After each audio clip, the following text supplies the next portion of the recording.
So here we have the 12-inch coil that everyone's been waiting for the past 6, 7, 8 months.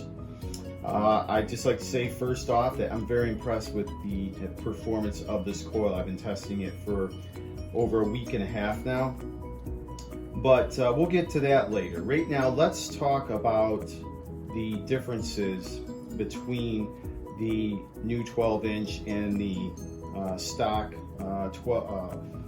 11 by 8.5 by 11 1/4 stock coil. Okay, first of all, very quickly, just go over the dimensions. This new 12-inch coil is 12 inches wide, and it's 11.5 from top to heel. Okay, and the stock coil is 11 1/4 from top to bottom and 8.5 wide. All right, but it is referred to as the 9 by 11 inch coil. Okay, so what we're looking at here is with the 11 by 9 inch coil, the actual dimensions 11.25 times 8.5 is 95.6 square inches versus the 12-inch coil, which is 12 by 11.5, and it's a total of 138 square inches. So we're looking at a difference of an increase of over 30% in that 12-inch coil over the stock 11 by 9 inch coil. So even though the coil may not look that much different in size, it is, especially in width. All right, so the other differences besides the cosmetic differences of the coil is this new coil is made out of an entirely different composite plastic that's a lot stronger. Okay, it has to be stronger because it's a bigger coil. All right, also some of you may be happy to hear that the coil ears on the new coil are thicker than the stock ones. The stock ones are 4 millimeters thick, and the 12-inch coil ears are 5 millimeters thick. Okay, so now regarding those coil ears, again, 4 millimeter on the stock and 5 millimeter on the 12-inch. You can see how, now I've got the yoke here with the washers in it. Hopefully they won't fall out. So as you can see, there's a little bit of play in there. Okay, and in the 12-inch there's no play at all. Okay, because since they are thicker, it's tighter on the yoke and you don't have to tighten down as much. So you're gonna really like these new coil ears. They are nice and they are thicker and they are stronger. Remember, you got a stronger composite plastic too.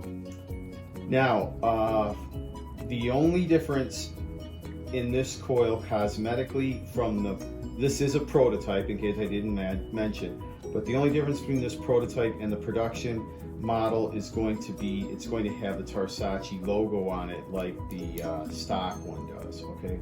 Now, flipping the coil over, you see that this coil is very robust. It's very strong, okay? And you're not gonna break it. Also, in case I didn't mention, the weight on the stock coil is 1 pound 1 ounce, and the weight on the 12-inch is 1 pound 6 ounces. So there's a 5 ounce difference, and it's hardly even noticeable on the end of the pole. All right. Now, as I said, this pole is, this coil is extremely strong. It's very rigid and robust. You can't bend it. All right. In contrast to a competitor's coil here, all right, that's not filled. The support spokes are not filled with the resin, and so the center section either.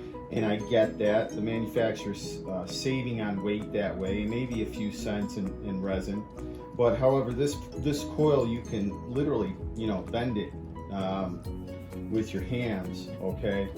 And it's not as sturdily built as the TARSACCI coil, okay? Also, one thing I want to make sure to mention is that this coil will not be coming with a coil cover, and nor will one be made for it, okay? This coil has 0.2 inches of resin covering the coil windings, so there is a lot of resin between the ground and the coil wires. I never use coil covers, and I haven't used coil covers in over 10 years since I started hunting with Tom Dankowski. And just to share a little story regarding Tom, is when we were down in Cocoa Beach hunting on the beach, I noticed he didn't have a coil cover. I asked him, I said, hey, what's up? I said, well, how come you don't have a coil cover, Tom? And aren't you afraid you're gonna wear your coil out? He says, no, I don't ever use coil covers. And I'm like, why not? He says, well, it's like this. He goes, my objective is to find treasure, okay? And the amount of space that coil cover may take up may be all the difference between me finding that deep diamond ring and not finding it.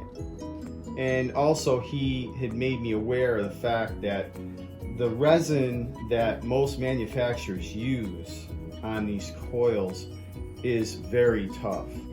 So the point that Tom was simply making was that space that the coil cover takes on the bottom of that coil subtracts from the actual depth that you're getting, and that you may not get on a real deep target. Let's face it, deep diamond ring may just be out of the reach of a detector that could be on the fringes of being a mid-tone and an iron tone, okay? Now, Tom's analogy is this. He had texted me this recently, and his analogy was simply this. A coil cover equals 1/8 of an inch, generally speaking. The coil cover air gap is another 1/8 of an inch. 1/8 of an inch plus 1/8 of an inch is 1/4 of an inch. Plus you have dirt, grit, and everything else that may get into that coil. And then you've got mineralization. That equals even less depth. All right, so to be fair, this coil cover, the TARSACCI coil cover, is not 1/8 of an inch thick. It's 1 millimeter thick.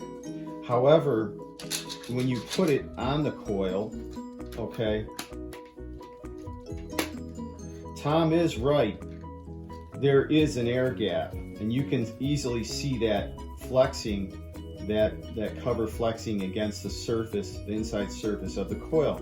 Now, I've done all the measurements with this, okay, and what I found is that when you have this coil cover on this coil, you're basically losing pretty close to around 1/4 inch of depth. All right. Now, 1/4 inch to some people may not sound a lot, may not sound like a lot, but to those of us who know, especially the beach hunters, 1/4 inch is a lot. 1/4 inch, just like I said earlier, can mean the difference between a mid-tone and an iron tone. Okay, it may mean all the difference between finding that $1,500 diamond engagement ring and not finding it. Okay. All right. I also like to mention, in regards to the performance of this coil, I find the coil to be very balanced. All right. I have no problems with it tipping. Of course, I've not used it in water. Okay, I can't because the lakes are frozen over. All right, I am a water hunter. I've been hunting in the water since 1986. And as far as the stock coil goes, I don't have any problems with the stock coil when I'm hunting in it in water. With the big coil, I find it to be really balanced. Okay,